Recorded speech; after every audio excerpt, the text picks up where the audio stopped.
أشهد أن لا إله إلا الله وحده لا شريك له وأشهد أن محمدا عبده ورسوله أما بعد فأعوذ بالله من الشيطان الرجيم بسم الله الرحمن الرحيم الحمد لله رب العالمين الرحمن الرحيم مالك يوم الدين إياك نعبد وإياك نستعين اهدنا الصراط المستقيم صراط الذين أنعمت عليهم غير المغضوب عليهم ولا الضالين والذين هاجروا في الله من بعد ما ظلموا لنبوئنهم في الدنيا حسنة ولأجر الآخرة أكبر لو كانوا يعلمون الذين صبروا وعلى ربهم يتوكلون dalilaji to bange golle gonɗugol dental jama'atul islamiyatul ahmadiyya dalilu ne waɗi dalilu mo ganduɗa ko bindi dalilu ne waɗi dalilu mo ganduɗa koto bange golle yani waaqi ko woodi ene jeeya e dalilu to bange golle ɗeno kollira gonɗugol dental jama'atul islamiyatul ahmadiyya toñange kam e tampinede ɗe julɓe ɓe goni e toñje walla tampinde dental jama'atul islamiyatul ahmadiyya kono e darde dental jama'atul islamiyatul ahmadiyya e nguen toñange walla e nden tampinede e holno Allah udditiniri ɓe rokkiɓe laabi ɓamtare e aduna he kala ko ɗum dalilu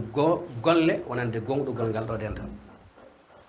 julɓe rendude tooña dental jama'atul islamiyatul ahmadiyya julɓe rendude tampina jama'atul islamiyatul ahmadiyya kono darde jama'atul islamiyatul ahmadiyya e nguen toñange kono Allah subhanahu wa ta'ala rutto kadi udditanaɓe damuɗe moƴƴere ɗum ko dalilu golle wonande gonɗugol jama'atul islamiyatul ahmadiyya saabu so tawi eɗen kooli Allah subhanahu wa ta'ala eɗen jona alqur'ana ko Allah wino woppata pefindiɗo ɗo o waɗa réussir e golle makko o yaara yeeso walla dental makko yaara yeeso ko Allah wi noon e nder alqur'anil karim yantuɗen kadi rendude yoga e julɓe e wiide enen guitta dental ngal e dow leydi he ɗo Allah haɗa ɗum rutto rokka ngal sembe ngal yaara yeeso ko ɗum dalil to banggue golle wonande gonɗugol dental jama'atul islamiyatul ahmadi winduɗo windande nde o omo haala o wi mi windi bindanɗe kewɗe ɗe ina tabitina gonɗugol dental jama'atul islamiyatul ahmadiyya wonde ko ɗum dental gimmoringal to Allah subhanahu wa ta'ala ko dental ngal alliyanke kono hande o wi o suɓoto dalilu mo ganduɗa koto banggue golle dalilu goɗɗo to banggue golle mo ene feññina gonɗugol ngal ɗo dental alliyankewa eɗen gandi no wano e nder nelal gaddingal e nder l'islam nde Allah neli koho men muhammadin sallllahu alayhi wa sallam eɗen gandi yimɓe makko ɓe hono kuccidiriri e makko to banggue tampindemo eɗen gandi ngeeɗo ngol ɗo tampingol ngol yimɓe makko tampinnomo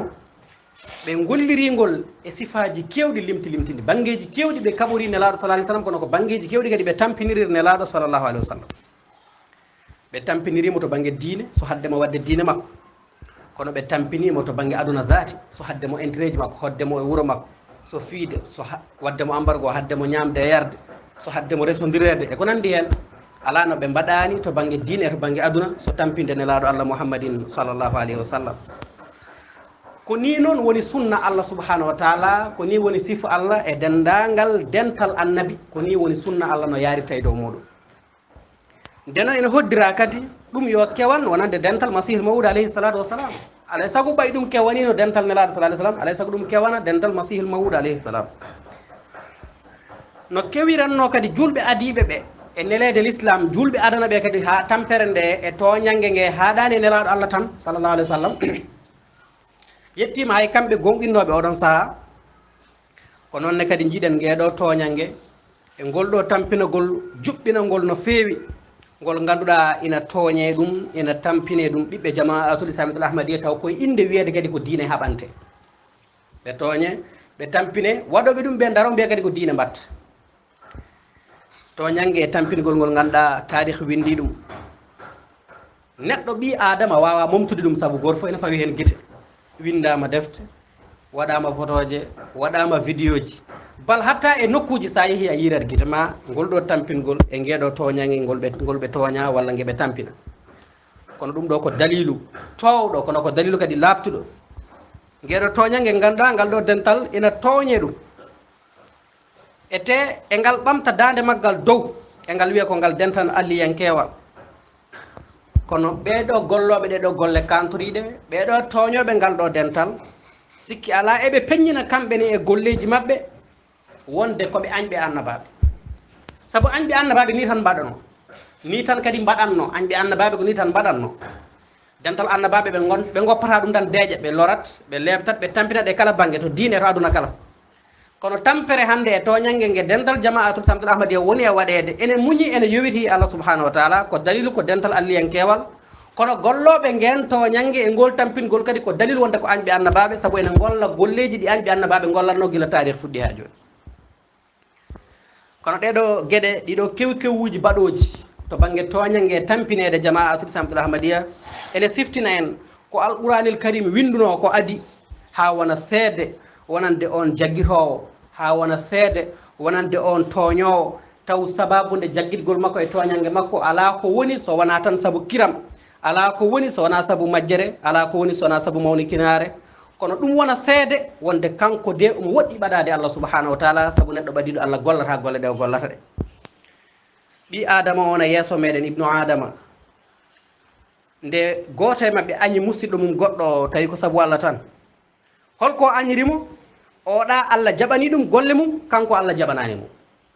ɓiɓɓe adama ɓe alqur'ana haalani en ɓe ganduɗa goto e mabɓe añi goɗɗo tawi ala ko añirimo so wona kanko Allah jaɓanimo golle makko oɗa Allah jaɓanani ni foti o wiyanimo o waɗanimo kanko Allah jaɓanimo oɗa jaɓanaka mo jaɓanaka o hiri majji mawnikini felliti toonje jaɓanaɗo ɗum ko alqur'ana windi ɗum ha siftinen ko wona e dow mum hande saabu musidɗo makko dañi ɓadade Allah saabu musidɗo makko dañi yidde Allah kono kiram nanguimo kanko ɓiɗɗo mawnikiniɗo o o liye o ƴetta junngo makko o fawa e junngo musidɗo makko ɓe jaada beele o ɓeyɗo ɓadade Allah tawde on kam dañi ɓadade Allah kono seyɗane jaalimo seyɗane jeyimo o ƴooñi e tikkere kam e wargo o waɗi musidɗo makko kono oya musidɗo makko mo ganduɗa ko ɓadiɗo Allah subhanahu wa taala wiyanimo waɗani so wona tan hucciti Allah subhanahu wa taala ina woya ene lorlikino ene ñaago Allah subhanahu wa taala yo Allah rew nunɗal hakkude mabɓe o wi musidɗo makko min de mi ƴettata junggam ngam lordema sakantuma wardema kono min ñaworanma mi ɓamtu ɗum fadete dow asman e ñagade Allah joom baɗe bawɗe o yo won seede hakkude meɗen ko noon ene laaɗo sallallahu alih wa sallam qur'ana windi tarih windi janggama o tampino feewi sababude toñangue yimɓe makko o tampino feewi sababude toñangue yimɓe leydi makko ko noon ne julɓe adiɓe oɗon saaha ɓe kaɗama hay rewde Allah subhanahu wa taala no hannirtani kono ɓe tampina e dewal mabɓe Allah ha ɓe ƴooñi e ferde e janggui ɓe jeehi habas fodde kono wona laaɓi ɗiɗi kono caggal mum ɓe cakkiroyigo Madinatul Munawwara ala ko nawiɓe wona ande leydi mabɓe so wona tan ɓittinede to banggue diine mabɓe ko hono noon ne kewani wonande dental jama'atul islamiyatul ahmadiya nde ɓe ɓittina toon to Pakistan ɓe ɓittina e nokkuji kewɗi ko wona Pakistan tan e leyɗele nodditiɓe wonde ko julɓe kono 1974 ene siftine en sagade jamaji mabɓe janano fodde koye wona capanɗe jeetato e joyi fittandu itta e oɗon ñalawma koye wona temed tato neɗɗo gaña ha gueɗɗo jooɗe ala so wona tan leydi ndi yalte eɗen gandi Allah moƴƴani e nder 4e khalifa kañum ferno immi toon e fayi Angleterre pour yide dandoyde diine mum hono no kewiranno julɓe adi ɓeni hewɓe mabɓe on saaha kañumen ko nden péri nato e leyɗele gam yidde dandoyde diine mumen kono ko kalten ɗo ko wona haɗani windet tan hay vidéo ji mum ene goodi tawi koko filma zati toñangueji joga e ɗen goɗe baɗaɗe e on saaha to gonɗen ɗo eɗen tiimi e référence mo ganduɗa wonande vidéo o sa naati a yiyat jiira guite ma holno julɓe darori onon saaha tooñi tampini dental jama'atul islamiyatul ahmadiya ha toñangue ngue yetti haɗani e kamɓe tan tampinede ala kamɓe wiɓe koɓe julɓe ɓe ha pittali mabɓe mbawi newnande ɓe momtude kalimatu shahada la ilaha illallah muhammadun rasulullah mo ahmadiyankoɓe binduno e jamaji munen julɓe fof fonno darade ha ngol ɗo konngol ngol tawe e aduna he kala julɓe fof ponno darade ha ngol ɗo konngol ngol haale e aduna he kala julɓe fof ponno darade ha ngol ɗo konngol ngol tawe e nokku kala la ilaha illallah muhammadou rasulullah kono ko julɓe daari ene tawa ngol ɗo konngol to ngol woni soko mahano piya pusa so tawi koko ɗakkano ɗakkira so tawi koko maha mbawa helde pentira hen e dow goɗɗo so tawi ko peinture wonno peinture hen peinture goɗɗo walla gadda sima mato mbiɗo ko julɗo o liyakke caren konngol la ilaha illallah muhammadou rasulullah janten e nelaɗo sa sallam wino yo en jettinan ɗum kono ala joni julɓe daro mbiya konngol ɗo konngol jiiratagol guite mumen koko momtata kono toñangue haɗani e ɓalli mabɓe toñangue haɗani e intérêt mabɓe toñangue ha yetti e toñoɓe ɓe wiide momtat kalimatu shahada moɓe bindi e jamaji mabɓe walla e galleji mabɓe la ilaha illallah muhammadou rasulullah daw toñangue mawgue sa gande julɗo suusata ƴettude junggo makko ngoɗo wiide omo ittira konngol shahada saabu tan yoftade saabu tan añde yimɓe woɓɓe ɓe ganduɗa enen juula ene ndewa allah ene ceeɗo ashhadu an la ilaha illallah wa anna muhammadan rasulullah enen juula ene mbaɗa ko mbawi beele ngal ɗo gollal wona ngal ɗo añnoɓe nelaɗo salah alih sallam golluno nunɗuɗo foof ma ñawir guite muɗum saabu kamɓe mbino ɓen mbiyata ɗon allah ko goto allahji kewɗi kay bisimilla kono allah goto ala ɗum watta e nder makka beele añɓe nelaɗo sallam wona ɗum kaɓotono kaɓoraki ɓe hunde sowona tan la ilaha illallah muhammadou rasulullah darata ko ɗo e makka ɗum wonno haare mabɓe hande ko nden haare woni de jama'atul islamitul ahmadiyya wona e haɓede ɓe mbiyata la ilaha illallah muhammadou rasulullah ɓe bindata la ilaha illallah muhammadou rasulullah e nokkuji mabɓe hay assalamu aleykum hande sa wi ɗum goto pakistan taw ko ahmadiyen ka nagateɗo cokoyoɗa beele so tawi noon ɗuɗo felliti ñawde ñawata wonde ngeɗo toñangue zati woni añɓe ahmadiya toñata hande ko ngue tigui añnoɓe nelaɗo salah sallam gonno e toñde nelaɗo sallllahu alayhi wa sallam kono so en ndewiɗima vidéo o bandiraɓe mo timɗen ɗo o ma en ñawan koye men ma en ji toñangue mawgue tampinogol mawgol ngol ganduɗa ɓiɓe jama'atul islamiyatul ahmadiya toñama ɗum tampinama ɗum partout e aduna he so wona yoga e nokkuji kono beele gonɗata allah subahanahu wa taala mbiɗo walladina hajaru fillahi min badi ma zulimu lanubawi annahum fi dunia hasana wala ajru l akhirati akbaru law kanu yalamun alladina sabaru wa ala rabbihim yatawakkalun ɓen ferɓe perani saabu allah caggal nde ɓe tooña mamin dokkuɓe moƴƴere e oɗo aduna mamin dokkuɓe kadi toɓe goni taw kadi ko nokku ɓurɗo moƴƴude e mabɓe toɓe gimmito kono jobdidi min jogori yobde ɓe janggo sakkitode ndi soit aduna walla lahara kañum ɓuuri mawnude min dokkatɓe ko ɓuuri koɓe joguinoko so aduna ɗo so lahara toon kala sinno noon eɓe gandi ko woni e jabde muña tooñe sababude diine mum doga feere gam dandoyde diine muɗum sikki ala kala moƴƴere nde perduɗa to a dañat ko ɓuuri ɗum ko allah wino ɓen muñɓe ɓe daraki e yoftade ɓe daraki e duppude galleji duppude ponoje helde oroji wadde manifestation ngaji ala ko alladina sabaru ɓe muñi holon mo ɓe jakori wa ala rabbihim yatawakkalun allah subahanahu wa taala goto ɓe jakori ma réglanɓe ɗeɗo caɗele sikki ala quatriéme khalifa yo welede allah wone makko o feeri sababude toñangue mawgue kono kadi e peeje e peccorɗe ƴettanoɗe gam haɓade ngal ɗo dental ha yetti jaggudemo kanko hoore makko waramo kono ko nden o yalti oɗo nokku o feeri kono noon hono allah subahanahu wa taala waɗani ngal ɗo dental muñgal jowitingal e allah subahanahu wa taala ngal ganduɗa ɓamtani ñaworum hay tribunal goto ala ko allah subahanahu wa taala tan ngal wulliti allah subahanahu wa taala waɗani ngal fatu caggal fatu uditare caggal uditare to wonno leydi wotiri hanki ha wonti hande temeɗe ɗiɗi pawɗe leydi to jaaɗa kala aɗa tawa ngal hen so wonino ko jumaji seeɗa hanki wonno hande jumaji cakima e aduna o kala so woni konngol la ilaha illallah muhammadou rasulullahi wonɗo momtano hanki e nokkuji mabɓe hande e ngol haale e nokkuji kala kono ko alda kadi tawa toñangue ala zati e leyɗel ɗe ganduɗa welitare ene woodi la ilaha illallah muhammadou rasulullah ene wiye ene winde ene jangge ene jangguire ene haale ene gollire kono beele ɓe jiɗano gaynude ngal ɗo dental ɓe momta ɗum sababude toñangue kono allah subahanahu wa taala muyani ngal ɗo dental yo yaaru yeeso kono allah subahanahu wa taala walli jiyaɓe makko so wallude ngal ɗo dental o waɗani ngal e ɗiɗo kewkewuji e ɗeɗo toñangueji ngal ɗi wone toñede ko dalilu golle laaɓtuɗo wonande gonɗugol ngal ɗo dental ko ɗum dental alliyankewal kono noon ngare jante hen gonon kadi golliroɓe wasiya nelaɗo allah sallah alih w sallam ga abi hurayrata welede allah wone makko an innabi sallllahu alih w sallam annahu qal inni la arju in tala bi umrun an alqa isa bna maryama alayhi salam fa in ajila bi mawtun faman laqiyahu minkum falyuqri'hu minni salam musnad ahmad kitabu baqi musnad al mukthirin abu hurayrata habrani en ga nelaɗo sallah alih sallam nelaɗo allah meeɗi wiide mboɗo jorti so allah jonni gurdamam hawrode isa bne maryama garowo wona ɓennuɗo de on koye bani israil en nelano allah wi wa rasulan ila bani israila kono on nelal makko ko waɗa hasru koye bani israila tan o nela o nelaka e bani muhammadin sallllahu alayhi wa sallam o gabtuno o kadi o wi ya bani israila inni rasulullah ilaykum o wiyani noon nelaɗo Allah wini ya ayuha nnasu inni rasulullah ilaykum jami'an o wiyani noon o wi ko ya bani israil kono ɓeno koye ɓeno nela ya bani israil abudullah ko ɓen kadi wiyo ndew Allah o wiyani goɗɗo yo rew Allah saabu koye maɓɓe nelal makko haaji kono isa mo nelaɗo Allah sallam wine jortima hawroyo ko isa mouhammadiyanke wona isa mo ganduɗa ko moussa wiyanke jeeyaɗo e leñol moussa ala o ko isa mo ganduɗa ko garowo e nder leñol makko kanko nelaɗo sallllahu alayhi wa sallam lomtomo o wi omo jorti so Allah junni gurdam makko omo yela hawrude e on kono so maayde yaccini balɗe makko omo ñaagui kala kawruɗo e men e on yo yettinanmo calminali allahu akbar kono yettinanmo calminali hadis goɗɗo wi yo baayomo yanta e makko ko wasiya nelaɗo sallallahu alih wa sallam nden noon bandiraɓe garen e gollirde wasiya nelaɗo sallallahu alih wa sallam haala kaɗon tawe to deftere wi musnad ahmad nde ganduɗa wona enen bindi ɗum windama ko ɓooy ene tawe e damal kitabu baqi musnadil muksirin kono kanko oɗo isa mo nelaɗo sallallahu alih wa sallam wino en ara nde Allah addimo o woni hadrat mirza goulam ahmed al gadiani alayhi salatu wassalam o wi daroɗe e yankinare gam hulde Allah kono cujje e tubande Allah laaɓane pittali mon reedu miijoɗe tawaɗon mbaddi en kulol mawgol woto jeeyeɗe e ɓen faasigeɓe yaltoɓe ɗoftare rutto kadi ene jala yeddude yamiraɓe Allah subhanahu wa taala ko hunde mawde no feewi kaɓɗo e maɓɓe weddima e hoore mum e bone jam ala e habde e ɓeɗo ɓe Allah addi e hemon wiyoɓe ne kaɓa eɓe Allah addi oɗon janga suratul fatiha Allah ina haala toon yimɓe ɓe o cikkani sababude yeddude ɓe isa bnu mariama ɓennuɗo woni yahude en ɓe jeddimo ɓe lorimo ɓe koynimo ɓe dahimo ɓe jiiɗi fesdemo gam hollirde yimɓe ɓe kala wonde ko malkisaɗo kono ko kuɗaɗo miijoɗe e nder suratul fatiha miijoɗo no feewi hokko tagui Allah subhanahu wa taala ne rentina on woto on jeeye e mahdubi alayhim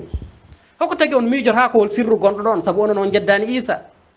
madame on jeddani isa ko tagui Allah ne rentina on woto on jeeye e mahdubi alayhim saabu ko yeddunoɓe isa ɓe jeeya e mahdubi alayhim ko tagui onon ne mo wiya yo on ñaago woto on jeeye e ɓen